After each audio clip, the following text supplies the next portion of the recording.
Assalamualaikum warahmatullahi wabarakatuh, Mas Bro semuanya. Alhamdulillah hari ini kita masih bisa berjumpa kembali di channel Agung Jayanto, Mas Bro. Dan Mas Bro semuanya, mudah-mudahan hari ini kita semuanya diberikan kenikmatan dan keberkahan oleh Yang Maha Kuasa, Mas Bro. Khususnya nikmat sehat dan nikmat panjang umur, Mas Bro. Dan mudah-mudahan hari ini kita semuanya juga diberikan rezeki yang barokah, rezeki yang bermanfaat, rezeki yang berguna bagi kita semuanya, Mas. Ini Mas Bro, terjawab sudah siapa sebenarnya dalam kekisruhan ijazah palsu selama ini, Mas Bro. Dendam politik yang sangat luar biasa, Mas Bro. Nanti Bang Mukmin akan mengulas semua apa sebenarnya dan siapa sebenarnya di balik kekisruhan ijazah palsu selama ini, Mas. Makanya Mas Bro, kita lihat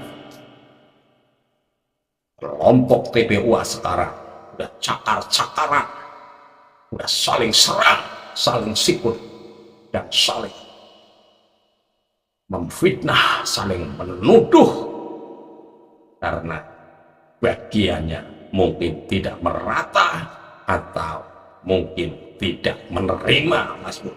Jadi sekarang cakar-cakaran, berpuing-puing, Mas Bro. Nih permainan kotor yang selama ini dilontarkan terhadap Bapak Jokowi, Mas Bro semuanya. Sungguh luar biasa di Partai Merah, sungguh tega ada Bapak Jokowi. Dulu pernah Bu Mega sering mengatakan Bapak Jokowi kalau tidak ada PDIP bukan siapa-siapa, kata Bu Mega, Mas Bro. Tapi kalau kita balik juga, Mas Bro, PDIP kalau tidak ada Bapak Jokowi tidak juga ada apa-apanya, Mas Bro. Tapi yang saya sayangkan,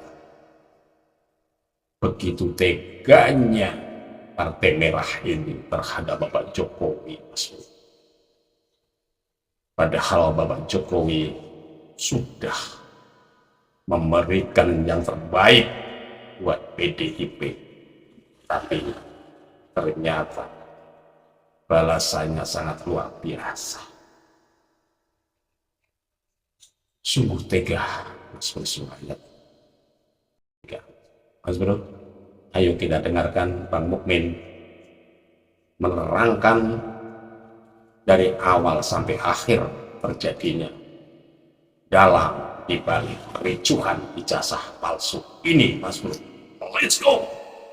Bagaimana Jokowi itu berhadapan-hadapan dengan PDIP yang memang kita melihat punya kepentingan politik masing-masing.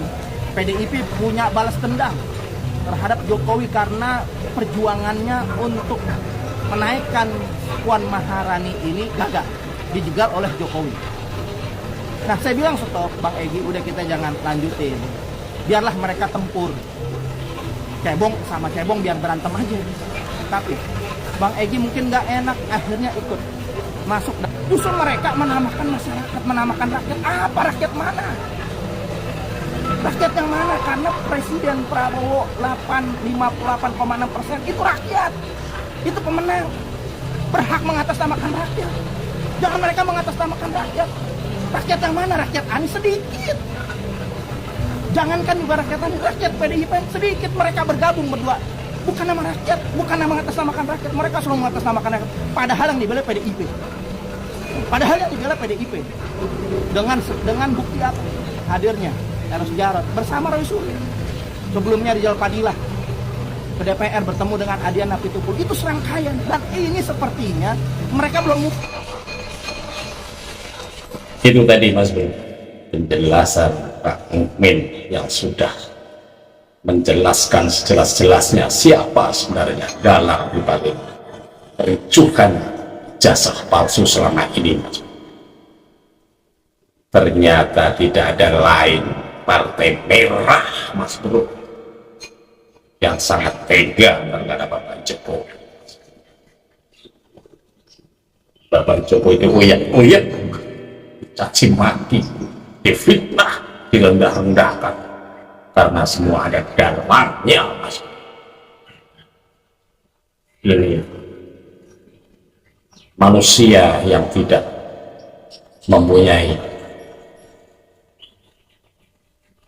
hati, tidak mempunyai balas jasa, sungguh tega. Imbauan dari Ibu Megawati yang bicara mengenai siapa yang bisa memperlihatkan atau menemukan atau membuktikan secara hukum tentunya ijazah palsunya Joko Widodo akan diberikan. Ini Mas Bro buktinya, bukti Bu Mega atau Partai Merah ini memberi proyek terhadap Egy Sujana. Ini friendspon Egy Sujana tentang penerimaan pembayaran untuk mencari atau menyebarkan isu tentang ijazahnya palsu Bapak Jokowi. Dia akan diberikan bayaran 16 miliar. Itu mungkin Mas Bro, ini DP atau uang pertama atau uang muka. Tapi mungkin ada uang kelanjutannya, Mas Bro. Ini bukti bahwa dalam dibalik ijazah palsu ini adalah Partai Merah. 16 soal kasus ini kan ada Roy Suryo dan kawan-kawan yang merasa jagoan. Kalau saya terus terang dari dulu sudah tidak ada percaya, makanya Bapak Jokowi memberi RJ terhadap Bapak Jokowi pun saya tidak ikhlas, Mas. Saya tidak ikhlas karena jejak atau rekam jejaknya Egy Sujana terhadap Bapak Jokowi sangat menyakitkan bagi termul, Mas. Sangat menyakitkan. Makanya Bapak Jokowi memberikan RJ terhadap DHL ataupun Egy Sujana. Saya pribadi sebenarnya tidak ikhlas. Ya lawan aja tuh. Tahu. Cuma aku objektif, betul terakhirnya. Termasuk ini, aku larang deh minta kasih kuasa sama si Koji ini. Bang, kau kan lihat orang lagi di penjara. Sebut nama aku, Bang. Menteri. Apa urusannya sama aku? Jangan ini. Saya Ini kan orang, aku Bang. cerita, kan aku Jangan bilang cerita. ini, Bang. Kan Jangan kita bilang cerita ini. boleh kan? Ini Kurnia Trilayani, Bang. Kita dengar dulu cerita dia. Mantan TPWA yang berjuang di Solo bersama Abang. Ini jadi aku nggak boleh cerita. Anda nggak usah ngomong, ya? Anda nggak usah ngomong. Jadi aku nggak boleh Banyak cerita. Yang saya tahu sedang Anda merusak TPWA. Jadi aku nggak boleh cerita yang itu. Rusak TPWA. Saya Nggak, ulangi jadi lagi, gini loh. Merusak TPWA. Aku jadi nggak boleh cerita. Sama Bu Kurnia setuju. Setuju nggak? Aku nggak boleh cerita itu. Non litigasi apa artinya? Iya, tanpa Kok malas? Itu Mas Bro. Ibu Kurnia yang sangat udah depresi, udah ketakutan, jadi udah kacau balau dia. Jadi omongannya sudah kelihatan ketakutan yang sangat luar biasa, Mas Bro. Ini gerombolan PPWA yang dulunya satu perahu, sekarang perahunya bengkah atau pecah, Mas Bro, di tengah lautan. Makanya udah kocar kacir seperti ini. Kita senang melihat seperti ini, Mas Bro. Kita senang karena ini permainan Bapak Jokowi berhasil untuk memecah belah gerombolan si PPUA ini, Mas Bro. Ayo, Sin meledak-meledak kayak gini, saya tanya. Waktu nggak bisa lagi restorasi. Bang, saya susah mau nanya. Saya udah Yang ditepuk itu apa ya? Anda melihat dia sedang membenci ya kuasa hukum saya lalu Anda bertepuk begitu. Udah. Seragam saya bertepuk. Bang, jadi salah. Salah itu. Jadi jalankan semua Saya bawah. pandai mengerti. Yang publis bukan kami. Bang Kurnia, sebentar. aduh. Tepuk tangan aja salah, Mas Bro. Karena orang kalau udah stres, udah depresi, Orang bertepuk tangan aja salah, Mas Bro. Ini contoh orang yang lagi depresi, ketakutan yang sangat luar biasa. Seandainya pun kita kentut aja, bersin aja, pasti salah, Mas Bro. Pasti salah. Karena kalau menghadapi orang yang sudah setengah gila atau depresi, serba salah, kita terkadang jadi ikut gila, Mas Bro. Nih contohnya nih, contohnya pengacara somplak ini, Mas Bro. Depresinya sangat luar biasa, makanya terjadi seperti orang setengah, Mas Bro. Pandai. Bentar, Kenapa Anda bentar. bertepuk? Ya, tolong stop mengatakan kami sebagai pemecah belah. Cukup sebagai tersangka, ini sudah cukup sakit kami. Ya, saya ingin mengatakan cukup, nggak usah banyak ngomong lagi. Anda sudah cukup terkenal di Indonesia. Ya, Cukup. boleh nggak saya jawab? Tidak usah, saya tidak mau. Nggak boleh. Ya, punya hak sedikit aja, Bang, sedikit aja. Saya adalah Singkat aja. kader Bapak Egy Sujana. Saya junior dia. Tidak mungkin Rasman bisa membrainwash pikiran seorang Egy Sujana. Titik sampai di situ. Yang ada adalah pertimbangan logis yang saya berikan. Dan itu diskusi panjang lebar. Dan pada akhirnya saya tidak pernah ikut ke Solo bersama Bang Egy. Putusan dia terakhir ada bersama Bu Ile Deneti. Dan saya tidak ikut-ikutan di situ. Cukup ya. Terima Dan kasih. Anda menjawab. Anda mengatakan, selamat Bang, di rumah baru kita. Saya sebenarnya ingin mengajak Abang beberapa bulan yang lalu. Baru hari ini terlaksana. Cukup. Di rumah baru yang saya katakan adalah tidak di rumah kalian, bukan di rumah kami. Inilah saya rasa diplomasi yang harus kalian junjung tinggi. Biarkan pendapat itu berbeda. Oke, baik. Karena perbedaan itu adalah menjadi sebuah Oke, baik. keberuntungan yang diridhoi oleh Allah SWT. Kita pulang dari Solo, tiba-tiba kita pulang, dia buat panitia, yang ketuanya si Aka itu, tim pembela akademisi dan apa itu, tapi Aka itu Ahmad Koijududin. Seneng ya, Bro, kalau melihat orang-orang ini pecah belah begini, Mas Bro. Kita senang, Mas Bro, kalau melihat gerombolan TPWA sudah cakar-cakaran seperti ini. Dia udah pontang-panting, dia udah mencari keselamatan masing-masing, Mas. Udah takut yang sangat luar biasa. Dia udah pingin sembunyi, udah pingin lari, tapi tidak mungkin bisa karena berkas-berkasnya sudah dikirim ke Kejaksaan Agung, Mas Bro. Jadi sebentar lagi mungkin orang-orang ini akan masuk ke Jeruji Besi atau Hotel Rodeo, Mas Bro. Itu yang kita semua harapkan. Ini jadi dia ikut di tim itu sama Kurnia, bahkan Kurnia bawa acara. Namun dan jiwa besar itu saya hadir. personal. Enggak dulu. Bukan, Bang. Saya Nggak, datang. Abang salah kalau Semua menjustifikasi itu. jadi salah kalau Gini itu loh, faktual kok. setiap orang menjadi penasihat hukum itu siapapun yang diminta itu boleh. Oke, semua anggota termasuk Rustam, Muslim Arbi itu DHL hadir. Saya koordinator saya yang Nah, sekarang yang sudah cakar-cakaran seperti ini, Mas Bro, senang banget saya, Mas Bro. Saya senang banget. Bukan saya tidak menghargai, tapi ini yang saya harapkan, Mas Bro. Yang saya harapkan selama ini.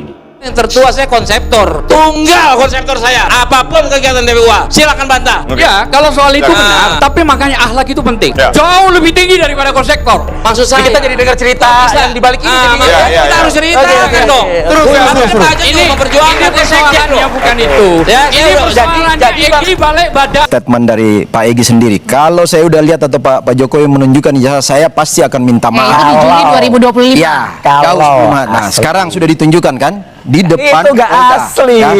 Nah, sudah ditunjukkan akhirnya Egy, apapun seorang Egy Jana, tetapi saya memberi jempol, ada jiwa besar ya. Sebagai anak bangsa dia mengakui kesalahan, meminta maaf, bahkan menepati janji bahwa kalau saya melihat ijazah asli Pak Jokowi saya akan Memang minta maaf, ijazahnya asli, kacau ini. Tapi juga pada sisi lain karena ini sudah bergulir pada ranah hukum ya, Pak Jokowi selalu mengatakan siapapun minta maaf pasti dalam sisi kemanusiaan ya. Sebagai sesama manusia, sebagai sesama anak bangsa pasti saya maafkan. Tapi soal hukum kan itu keputusan KPH. Pak Jokowi nggak mungkin bisa dan ingin mengintervensi proses hukum. Oh, udah ditetapkan sebagai tersangka. Iya, kecuali atas dasar pertimbangan penyidik mengatakan bahwa SP3 misal ya, kan itu bisa jadi, tetapi itu bukan bagian dari intervensi Pak Jokowi karena Pak Jokowi selalu mengatakan hukum kita tegakkan ya, siapapun dari sisi kemanusiaan saya pasti maafin, tetapi kan proses Ini si Roy Suryo udah mukanya udah pucat, Mas Bro. dia memang udah merasa takut yang sangat luar biasa, karena Egy Sujana sudah diberikan RJ dan grup atau gerombolan PPWA ini udah pecah belah. Jadi si Roy Codot ini udah takut yang sangat luar biasa, karena memang yang RRT ini yang mungkin tidak bisa dimaafkan oleh Bapak Jokowi, karena si RRT ini yang mengaku peneliti yang sudah benar-benar merendahkan, meremehkan, memfitnah luar biasa terhadap Bapak Jokowi, Mas. Makanya Bapak Jokowi nggak mungkin memberikan maaf, nggak mungkin memberikan RJ terhadap si RRT ini. Hukum Pak Jokowi nggak mungkin intervensi, silakan hukum mau stop. Oke, Bang Davi, jadi saya mau perjelas di sini bahwa kemarin itu meminta maaf Bang Egy, Ya, clear. ditetapkan sebagai tersangka, minta Bisa maafnya clear itu gimana, Egy karena mengatakan nggak ada memang berarti minta maaf. artinya mengakui ijazah Pak Jokowi asli. Ya, apa yang disampaikan Mas Egy kan kalau saya lihat Mana ada itu? ditunjukin aslinya, saya akan minta maaf. Oke. Nah, berangkat ke sana Insinuasi. sekarang Itu Mas Roy katanya udah ditunjukkan, ya, jadi akhirnya minta maaf dan udah berangkat ke rumah Pak jadi Jokowi. kita Ya. jauh-jauh lagi. Kita tunggu statement asli dari Egy Sujana. Karena saya dengar langsung suara Egy Sujana, dan itu ada rekamannya, tadi kepada sahabat saya, yang mengatakan tidak ada permintaan maaf. Nih, si Roy Panci sudah ketakutan. Dia mau mencari-cari informasi yang baru katanya. Katanya mau menghubungi Egy Sujana. Katanya tidak. Egy Sujana tidak meminta maaf kepada Bapak Jokowi. Ini kacau balonya gerombolan TPUA selama ini, Mas. Dia udah kocar kacir, dia olah pontang panting mencari keselamatan sendiri-sendiri, Mas. Karena ancaman di depan mata sudah terlihat. Makanya gerombolan ini udah pontang panting, udah kebingungan, ketakutan, campur aduk. Saya punya ide bagus. Apa itu? Gimana kalau Mas Ade itu memberikan usulan kepada Pak Jokowi untuk beliau yang meminta restoratif justice, Mas. Mengingat kondisi kesehatan beliau, Mas. Saya khawatir sebagai dokter, bener loh, Mas. Karena kalau ini jalan ya, seandainya P19, P18 nggak terjadi, lalu P21, lalu kemudian proses sidang terjadi, akan saya buat sidang itu bertahun-tahun, Mas. Ini RJ-nya minta kepada Anda, Hasilnya RRT. panjang ya. Enggak, maksudnya Pak Jokowinya yang minta restoratif justice, daripada beliau nanti dihadirkan berpuluh-puluh kali, beratus-ratus kali di persidangan, karena beliau harus hadir. Tidak bisa diwakilkan oleh siapapun. Betul. Ada 709 dokumen yang akan kami tanya. Ahli-ahli kami akan tanya. Kasihan beliau, Mas. Ya Allah, ya Robin, Mas. Terima kasih ya.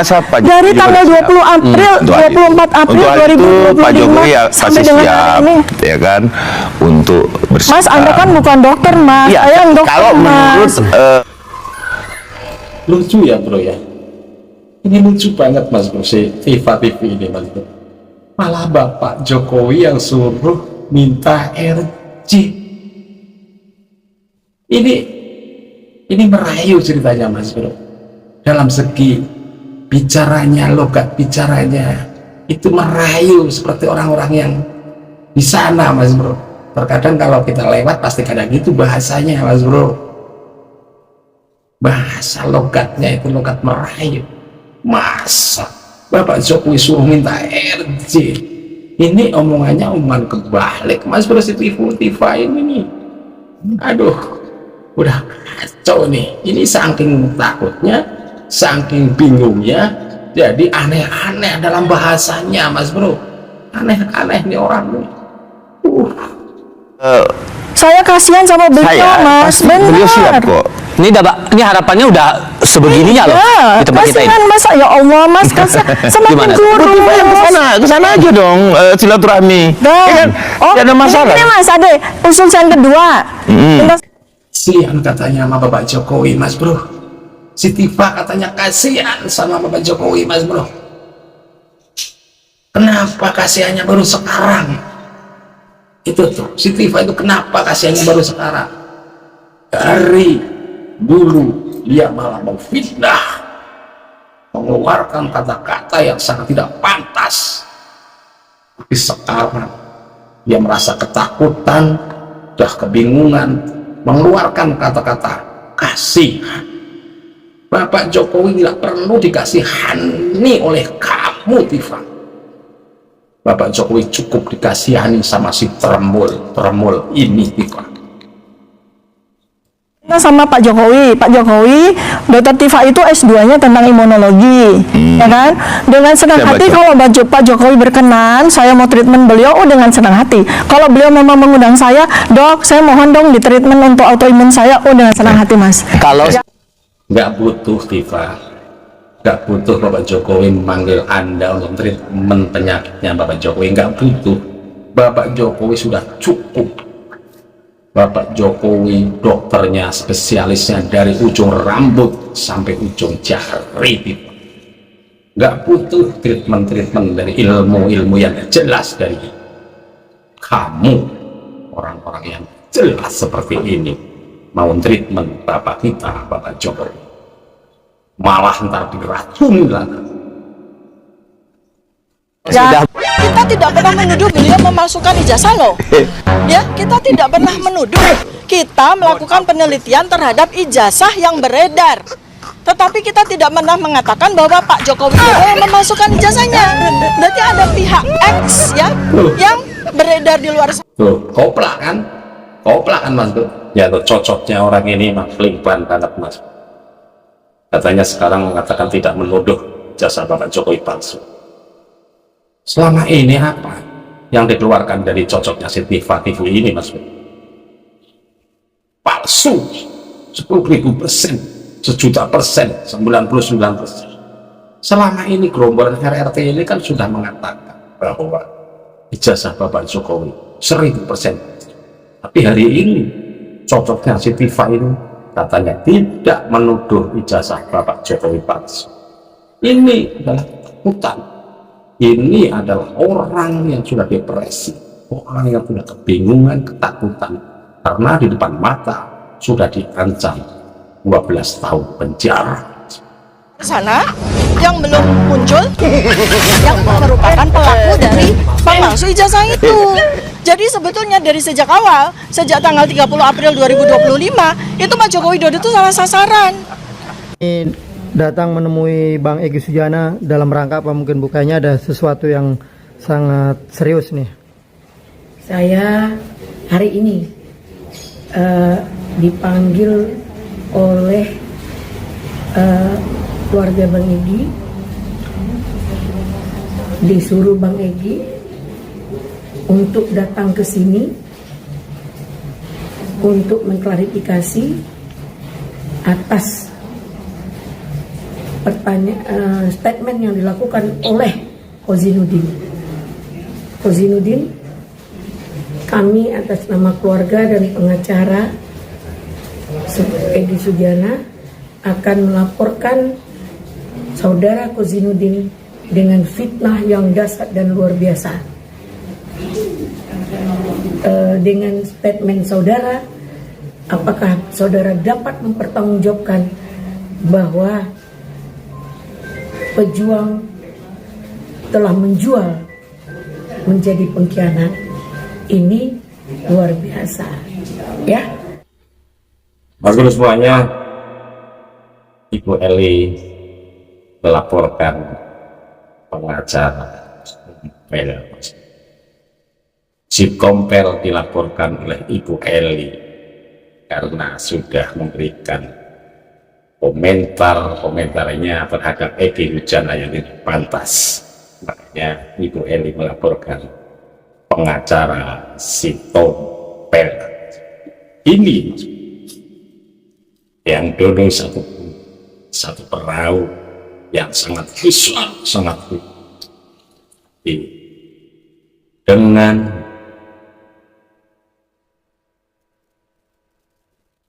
dengan satu jarinya Bapak Jokowi semua Mas Bro, hancur. Ini hanya satu jari Bapak Jokowi, belum 10 jari, belum 20 jarinya. Lalu Jokowi sudah mengeluarkan 10 jarinya, semua akan terlumat, semua akan hancur.